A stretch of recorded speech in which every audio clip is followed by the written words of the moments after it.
Okay. So as I said earlier, this is going to be a little short, believe it or not. I've been around long enough to know when this was an hour and a half and superintendent's report didn't exist. So this is going to look a little different this year than it has in years past, and I'll do my best to explain. But this right now is our proposed, the superintendent's proposed budget. It's been said a lot at this dais that this process is backwards. I'm going to forewarn everyone before we get any further into numbers that the process is not going to look the same this year. And more importantly, we talk about it being backwards. That couldn't be any more evident how backwards it is this year, because there are so many things that we just simply don't know at this point in time because of the world we're living in that makes this process borderline impossible for you guys to adopt the budget in January. But we're going to do our best. I'm starting backwards. What's on your screen now is just a 6-year historical perspective of what I've asked for, or my predecessor, I should say, because he's mixed in there too. Yeah, the 9 wasn't me, folks. That was Jeff. But you could look back at the last 3. And then in the green is what you guys as a board have actually approved and sent up to the town council. And then in the pink area, you could see what the town council actually appropriated. So just to give you a historical perspective of what we've asked for as a board, what we've actually gotten from the town council, and what our appropriation actually is. I just want to focus on the last 3 columns because those are the ones my name went on. And just to reintroduce to the public, this board, 3 years ago when I took this seat, they made a conscious decision along with their colleagues on the town council. And that instead of going through a contentious budget process, that we would have an agreement, we would try to work together. Because at the end of the day, wherever the money comes from, it's all coming from one pocketbook. And that's the town of Enfield. They are our fiscal authority for appropriations. So rather than asking for things that we didn't necessarily think we need, although we can justify it, and put the council in a position to have to say no, that we made a commitment between both bodies that we would try to work on this process together. So our budget presentation the last 3 years has been a moving target. You know, obviously that's a decision that between the current board, because some of you are new members, and the current town council. But what I can share with you is the commitment between Chris Bromson and I is still there. We work hand in hand on a lot of these projects, but most importantly on this one, we get a better understanding on what it is that we need to operate and the things that we'd like to expand upon, and more importantly, where the town could help and support. And that hasn't changed. Chris, I know we've held on to him longer than we anticipated. I don't even want to say it because I don't want to jinx it that he'll leave, but I think we at least got him through this budget process, and I couldn't be happier for that, because the last thing in the world we need now is Chris walking out the door. But this gives you an idea, and just to put in perspective, I just want to highlight the very last column. You know, I committed superintendent's treason last year. So if you recall, I presented a 2.61% budget to you guys in January. You guys had actually started to send up a 2.61% budget to the council. We actually were able to get that number down a little bit lower, and then the world fell apart. So if you recall, back in April, I reached out to those who were on the board at the time, and I felt that we had an obligation to do the right thing by the town and reduce our ask from 2.61% to a 0 because of all the uncertainty that we were facing. And I think we all needed to band together as a group of 20 of you and 2 of us to try to get this town through what we anticipated were going to be some pretty dark times. So just keep that in mind. We're currently operating at a 0 voluntarily.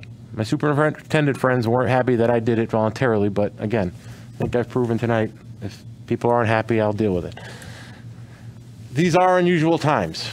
Unfortunately, this is usually the time of year where we get to show the community what we've accomplished during the last budget cycle. This is usually a good opportunity for us to brag. And although we still have a lot of things to brag about, given the times, I didn't feel appropriate of standing here for an hour and a half in a snowstorm and telling you guys about all the things we wish we were able to do, but we aren't able to do because of COVID. There's also a lot of uncertainty. And I've changed the process a little bit for this budget year because of that. You know, I've spent 20 minutes at the beginning of the meeting telling everybody we weren't out of the woods when it came to COVID. I think we'd be fooling ourselves if we didn't think we were out of the woods when it came to the fiscal picture that we're dealing with as a state and as a country. So I think more than ever, the 20 of you need to get along for what's in the best interest of all of us, as the commitment that Chris and I made to each other. And I think between the 22 of us, we can get this town through this current crisis and hopefully continue to build on. Doesn't mean we can't do some great things still. There were a few accomplishments that I promised I wasn't gonna, and I'm gonna apologize to anybody who thinks they were missed, because usually this is the time of year where I get to talk a little bit about everybody, but there were a handful of things I couldn't overlook this year while I had the public's attention. And one being Eagle Academy. I could have spent the whole meeting talking about this place. I love this place. Because for those of you who don't know what Eagle Academy is, we actually created our own academic and therapeutic day school right on the campus of Enfield High School. Why did we do this? And we can talk about the financial implications of this program, but that's not what drove me. What drove me was that we had almost 40 students, Enfield residents, kids who lived here, kids who grew up here, who would get on a bus in the morning and go somewhere else and spend their day out of town and come back at night, usually late, because driving to Manchester or Hartford or East Hartford, you don't follow the same bus schedule. And the things that these kids were missing out on simply because we didn't have the programming in district to meet the needs of these kids. So this was an idea that was kind of floated by our special ed director, Julie Carroll, for a number of years, saying, if I had a wish list, I wish we can do a program like another town has. And then finally, you'll see by the things we're highlighting, is Andy and I challenged our staff and said, give me an idea. Don't just come to me with a price tag, tell me how it's going to work. And to their credit, they did. And we have a phenomenal program, and we have phenomenal people at that building, although they're unfortunately remote this week because of an outbreak. But again, we couldn't have pulled this program off without the dedication and the staff members we have, particularly Brian and Lauren. I hope these two want to retire from here, because we're never going to be able to replace them. But that said, our Eagle Academy currently has 20 students enrolled. 19 of them are Enfield students. Those kids are allowed to remain in their home district instead of being outplaced. Just so that people have an understanding, because this is a budget presentation, and my friends, I miss my friend Bob and Jack. Each outplacement averages about $100,000 per kid. So for those 19 kids that we have that are Enfield students that get to stay home, forget about the fact that they don't have to get on a bus and go elsewhere, that they get to actually go to school in Enfield where they belong. That was $1.9 million in our budget that before you guys adopted and banged any gavel, that money was gone. So the challenge I put to our staff was, could we do that better here and reinvest our own funding and give our students a better opportunity? And the answer was yes. When I first presented this program to the board, I told you I needed 6 kids to return to make that program self-sustainable. We had more than 6 kids before we opened the door. As soon as we had PPT with some of these families, they volunteered that they wanted their kids back here. We're also now in a position, I told you, I made a commitment, I would never turn away an Enfield student to bring in a student from another district. But if we had the space, and you have to remember, some of our surrounding towns have some of the same challenges that our kids had, that they were traveling far distances to find programs that matched them. And some of our neighbors have reached out and said, God, I wish I had one of these myself, but we're too small. And we'll never be able to, we don't have all the resources in place, but would you be interested in talking about us sending one of our kids to your program instead of sending them, down south? And we've done that. We've got a couple of people on waiting lists, but we currently have one student enrolled from another district where we actually charge tuition back to that sending district. The thing I can't lose sight of is a story from when we first opened our doors last year. And that was a student who returned back to Eagle Academy who had been outplaced since he was in the 3rd grade. And during the first week, one of our behavioral techs, who was an unbelievable young man, was also the football coach at Enfield High School. And they called me and they said, look, we got a weird question for you, but, what's your thoughts on one of these kids actually playing football? And my thought was, absolutely. That's why we did this. So for the first time, and that kid was now a high school student, for that first time in that kid's academic career, that kid was able to step onto a field and have Enfield across his chest. That's why we did it. I know the money part people focus on, because when we talk about special ed funding, it's a complicated formula. Don't lose sight as to why we did this. And that's case in point. And I know somebody mentioned earlier about changing up board members. But as soon as it's clear and we can have guests, you're going to see these people. because I am sick and tired of talking, and they're all sick and tired of hearing me, folks. So as soon as we're able to get people safely in here, these are the people you're going to hear from. My friend Selk the Egglet. As part of this transition to create the Eagle Academy, we were faced with the challenge of who is currently in the facility that used to be the building formerly known as Head Start. Just to remind folks who may not have been on the board, our Head Start used to be in the current building where the Eagle Academy is on the campus of Enfield High School. One of the problems that I had morally with that was we have the unbelievable early childhood center in town that was providing amazing opportunities, including pre-K STEAM for every kid that goes in that building.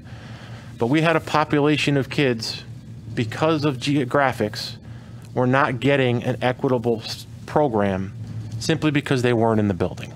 So before we developed Eagle Academy, I was on our staff saying we need to get those kids into Stowe.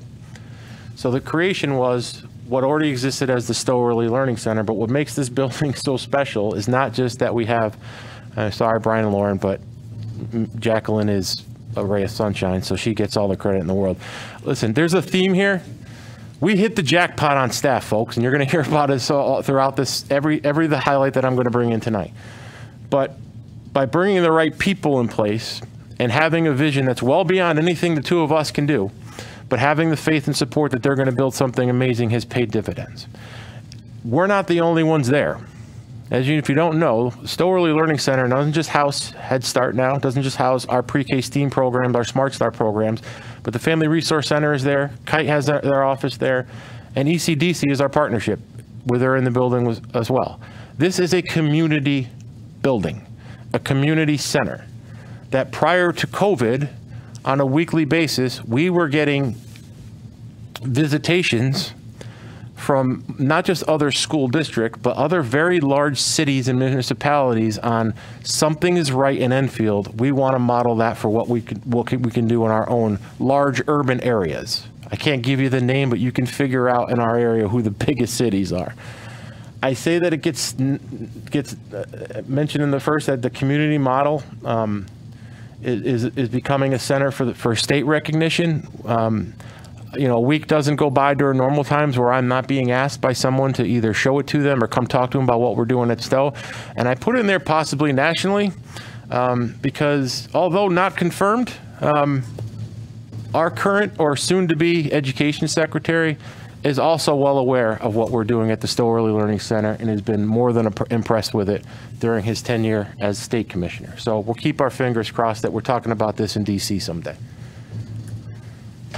Sometimes this gets overlooked, but like I said earlier, we had an opportunity where I asked people to think differently, but a lot of that has to do with having the right people in place. And again, we got lucky. We had a retirement from someone who was overseeing our adult education program for years, and she was fantastic, and she still helps us out. But it was an opportunity to have two worlds collide under one roof, with our adult education program and our alternative learning center. And fortunately for us, we had someone who had a background already on staff in both areas, Ms. Grisati. So when we approached Marilyn, before we got the words out of her mouth was, yes, I'll do it. And she started spitting out ideas of how she wanted to improve what we were currently doing. So we are extremely fortunate, but we needed the right leader to do it. Not just for our kids, but as you can see, what we do for surrounding towns. Every student, this used to be just, our alternative ed center was just for kids who were expelled. And there was always a crying need, and I'm glad you kind of brought up the mental health aspect of this, Mr. LeBlanc. But one of the areas that has been a significant need for us as a district over the years, we have kids that aren't quite at that point of expulsion or dropping out.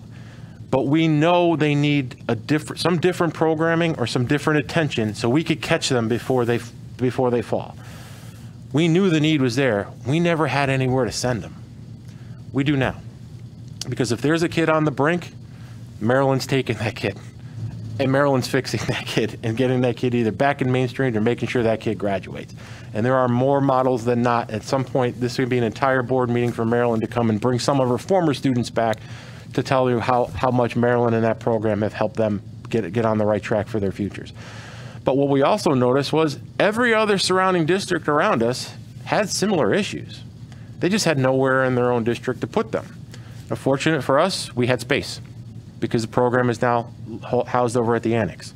So when some of our neighbors reached out to us, they were currently sending their students to other districts. But what they were getting was this, kind of like virtual learning that we know too well now. They were getting it before it was cool. So when we showed our program to some surrounding districts, the first question they asked us was, how much? And when we settled in on a price, within 3 days, other districts were sending their kids to us, with the goal that we use the model that we created Eagle Academy with, that some of these programs can be self-sustaining if we build them correctly. Because we can't just keep asking for people to give us money to build something and do something great. We have to start thinking out of the box and create our own revenue streams, because we know at some point the well's going to run dry. So that's yet another program in town and the district that we currently tuition kids into, as opposed to constantly having a revolving door of kids and money going out. It's about money. That's why I'm mentioning the money part. Last but not least, I talk about the right people. You'll see his emoji on there in a second. But I want you all to imagine for a moment what the hell life would be like if we didn't buy these iPads when we did them. And I'm going to fill you in on a little secret. We rolled the dice. Numbers came up well, but I had to order these iPads back in the spring before I figured out how I was going to pay for them. And one of the reasons I did that, the biggest reason, was Guy, who was in my ear on a daily basis saying, if we don't move on these, they're going to be gone. And if everything you're thinking is going to happen to us next year, that remote learning, and let's think back to the spring when we were digging in closets and we were giving kids, TS90s out of the closets that we can find them, and we had abacuses sending out in front of the schools, and a lot of you were there helping handing them out. We knew this was coming, but we also knew that the rest of the world was going to be heading in this direction. If I could tell you today, for a lot of you, and I know Ms. Hall, I can't see you, but you've been here and you've been asking this question for a long, long time. When are we going to be a one-to-one district for our kids? If I could have told you 12 months ago that we would not only be a one-to-one district for our kids, that every student in the district, pre-K through 12, has a device, every student who needs it has Wi-Fi provided by us in their homes if needed, either through a hotspot or an assistance with cable broadband through Cox Cable. In a pandemic, in a 0% budget year, I'd have told you were crazy. We pulled that off because of Guy. Because guys came to me and said, if we don't order these right now, we're not going to get them. And folks, he was right. A lot of my colleagues waited until the checks came in. And a lot of districts went with Chromebooks as opposed to iPads. What everybody didn't calculate in late spring, early summer, that every Chromebook in the world was currently sitting in Wuhan, China. So those districts who were waiting for their Chromebooks to arrive waited until November 21st for a confirmation that they had shipped. Some of them have not gotten their first order yet. Others have gotten just their first. Again, close your eyes for a moment and wonder what we would look like for the last 6 months if our kids didn't have these in front of them, if our teachers didn't have these in front of them, if our paraprofessionals didn't have these in front of them, because they didn't in the spring. Every person in the district now has a device. And that's because of the forward thinking and the constant reminder of Mr. Barassa that I know you got a lot on your mind, but you got to do this, and we'll have to figure it out. Now, we figured out how we were going to pay for it. Money came in later. Part of the reason we were able to figure out how the money came in, I keep talking about good people. We have a relatively new business manager that all of you know, with Lorena, and everybody knows my affiliate, the love I have for our former business manager, Pat. So if you're watching, this is not a knock on you. You know how much I love you. But Lorena picked up a lot from Pat over the years, and Lorena is brilliant. So when the grants come in, Lorena's prior experience with us was working in grants. Lorena knew, and was also smart enough to get it in writing, how we could pay for this stuff without me ever having to go to the town council and say, I need more money. So again, I know it's not everything that we did, but in the limited amount of time I wanted to spend this evening, I wanted to make sure at a minimum the public knew these are the 4 things I really wanted to highlight. my hope, just like everyone, we talked about being frustrated. Most frustrating part for me of board meetings is not talking, is not having kids sitting up there and talking to them. Because no one wants to hear from us anymore. Nothing personal for the 7 of you. No one wants to hear from you guys either. The highlight of our board meetings are our kids, and hopefully we can get back to that soon. So although we were able to accomplish a lot of things in this past year, I didn't want to go on and do 2 hours on things we accomplished, because quite honestly, they weren't things we set out to accomplish. Our world got shaken up last March. So right now, we haven't had a chance to sort of digest everything that we've done and the misery that we've all been through. There will come a time for that and for reflection. But anyone who's watching and all of you in the room, I need you to keep in mind that everything we've been able to do, the most important thing was, although we're not through it, we're going to get you through a pandemic. And we're going to get you through a pandemic on a zero budget this year. That's what we accomplished. Everything else, there's going to be time for reflection. But the most important thing we were able to do is we were able to keep the district moving and moving forward with no increase to our spending during the worst time we're ever going to experience. That's the message I want people to walk away with tonight. Okay, spending request is going to be real simple.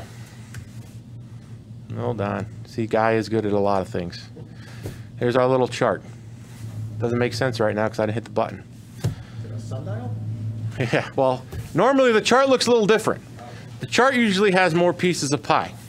So usually the piece of the pie is fixed costs, new initiatives, total budget request. There's no new initiatives in this budget. The only number you're seeing up there is what we need to survive.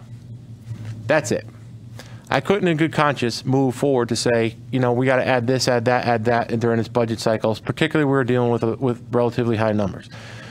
One of the reasons that our fixed cost is so high, and we can't lose sight of this, folks, is when we did the budget last year, one of the reasons I was able to recommend that we go to a zero, because all of our labor unions for this fiscal year agreed to freeze their salaries or had favorable contracts financially for the board. And I know it's hard to remember because it seems like years ago, but it wasn't that long ago that all of us sat in this room and publicly thanked the leadership of our collective bargaining units for working with us and coming up with an agreement that was fair for both parties, but more importantly, was able to get us through hard times. So even now, with our contractual increases that are due, it's still lower than what other districts are dealing with. The difference is we're seeing an increase for the first time because we're going through something that a lot of people haven't had the benefit of doing, and that's working through limited or no increases for some of our staff members.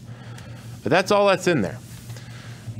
Sorry, the picture's old. We couldn't find a new one. And I wanted to put a picture of me ignoring the mayor on back on TV again, in case he's watching. That's an inside joke between the mayor and I.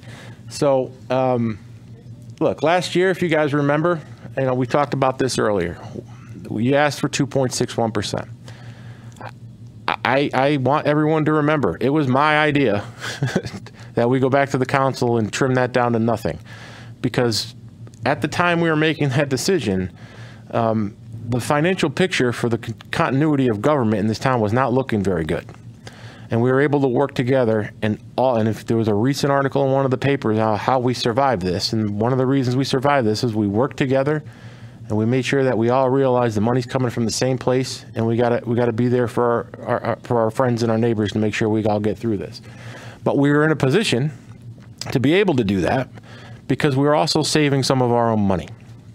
And one of the reasons we survived is because the town council allowed us to carry over 2% of the previous year's fiscal budget into next year's budget. So to be honest with you, folks, without that 2%, just add a 2 to the first number. It's 4.28.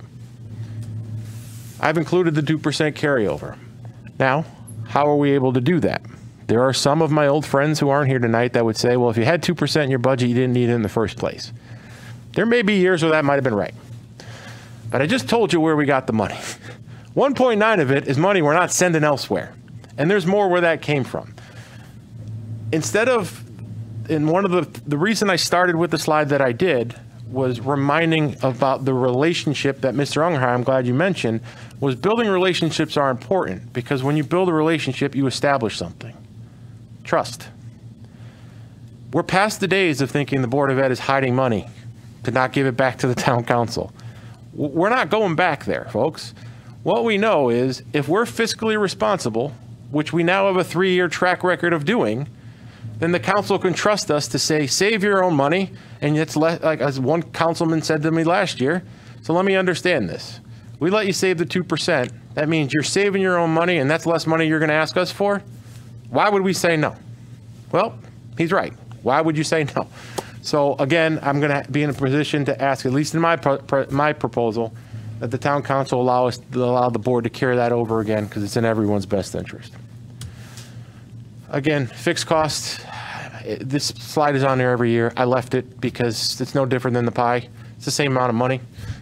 It's a 2.28% increase. It's all fixed costs. There are no new initiatives in this budget. One thing I've asked all our staff to do, if we want to create something new, at least for the time being, and an asterisk next to that in a sec, we need to come up with a way we pay for it. Because right now, I don't think there's a flavor anywhere in the state of Connecticut to be raising budgets to significant levels this year. This is the slide to pay attention to. It's usually the same every year. When I did this, I had no retirements. I have one right now. Somebody sent a letter to us yesterday, but I didn't have that at the point. So when I wrote this, I wasn't lying. We had 0 retirements. That's a factor. Our staff doesn't have to tell us until mid-February whether they're not going to come back. And to be quite honest, that is a total wild card this year because I know a lot of people who are eligible to retire and they are running like Forrest Gump, man. And you know what? Normally I'd try to, guilt them into, give us another year. God bless you. If you can go, I wish I was you. I really do. The rest of us are hopefully sticking around unless they fire me like I told them to earlier tonight. I was kidding, by the way. Mr. Krusell mentioned that, we have a joint insurance committee. We haven't met yet. We don't meet till March. Now, I have preliminary numbers in there that we were given from our health consultant, but a lot of that's going to change. I mean, we know that the way this process works is we throw a number out and it doesn't mean anything till we get to May because we don't know 90% of what's going to happen. The bullet point I really want you to focus on, though, is the third one, and that's grants. We know that we were able to received additional funding through the CARES Act and through the ESSA funds through the federal government there this year that not only helped us reimburse those expenses for things that we purchased that I didn't know where I was going to get the money from, but we were told money was coming. We were able to do that legally.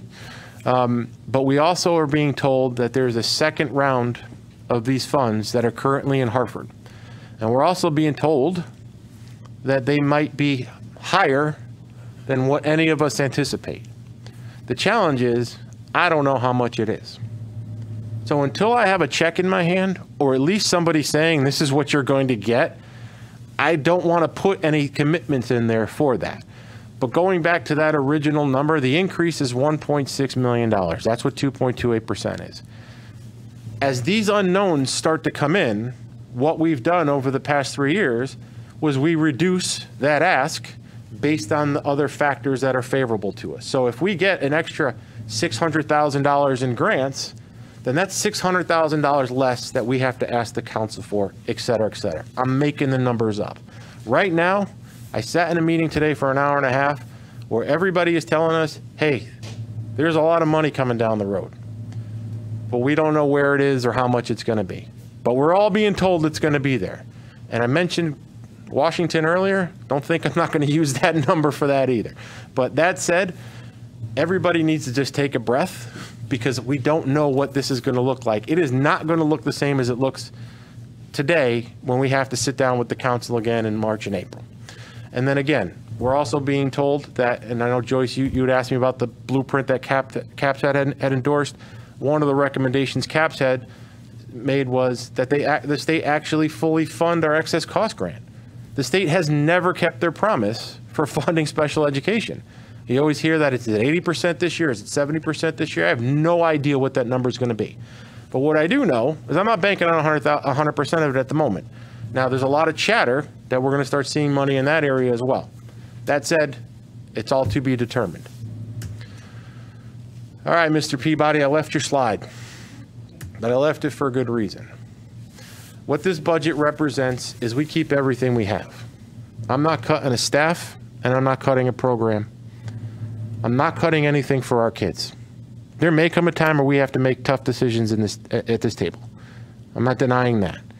But at the moment, the level of anxiety that we have in this community right now, if we start talking about eliminating programs, you want to talk about mental health, Mr. LeBlanc? Imagine floating the idea that has been done in years past of let's examine music and sports. I'm not doing that now. Now, I'm not saying it may not come to it, but right now, I think we owe it to our community to say, look, this is what we need to survive. Let us work on the number and to see if we can figure it out. But I am not have any intention on reducing any staff or programs. I almost interrupted you because I know you were going to ask the question again, Mr. LeBlanc. You are right. And one of the things that level of things that keep us all up at night, but one of the things he and I talk about a lot is whenever that day comes, when kids are asked to be in their classroom 5 days a week, whether it's March, whether it's May, whether it's September, it's going to come. But could you imagine for a moment asking a 6-year-old to sit in a desk for 6.5 hours, 5 days a week? If you think for a moment that there are not going to be behavioral issues after being out of this for 1.5 years, you're in the wrong line of work. So we know that's coming, and we know it's coming at all levels. But what we've made sure that we protected in this budget is the funding that we already have allocated to make sure that we enhance the social and emotional supports for our kids. We are going to be responsible for putting these kids back together. And I'm not going to make any compromises in a funding plan at this point in time that's going to do that. There's way too many unknowns at this point in time. We're a STEAM district. We never stopped. We actually have more tools in front of our kids now to continue on this enhancement. This protects all of our STEAM initiatives throughout the district. We made a commitment years ago that every kid in the district was going to get some form of STEAM education. I'm keeping that commitment, and this budget reflects that every kid in the district, pre-K to 12, will have some form of STEAM education at every grade level that they're in. Enfield High is still going through NEASC accreditation. I just had to help Ms. Clark write some responses on your behalf for their follow-up report. Part of the NEASC accreditation, for those of you who aren't on the board, is we have to make certain commitments in order to achieve the accreditation. That's still going on, and that's going to continue because it's a revolving process. And I didn't highlight things particularly at the high school, so that's why I wanted to make sure I kept that on here. I ain't cutting sports, folks. Not now. After what these kids have been through for the last 1.5 years, and I know sports is the one that we always talk about, but there's no cuts to any extracurricular activity in this budget. Our drama kids need to act again. Our musicians need to play. Our athletes need to be on the field or in a gym. Now's not the time for us to be having talks of where we can consolidate certain things. So this budget protects every extracurricular activity we have. Our kids in Buzz Robotics haven't had a chance to build a robot in person in 2 years now. They didn't get to do it last year. I need to protect those opportunities for those kids in next year's budget. So there are no cuts to any of these programs and anything I proposed. That's it. Thanks for listening. And Thank you, Mr. Dredrick.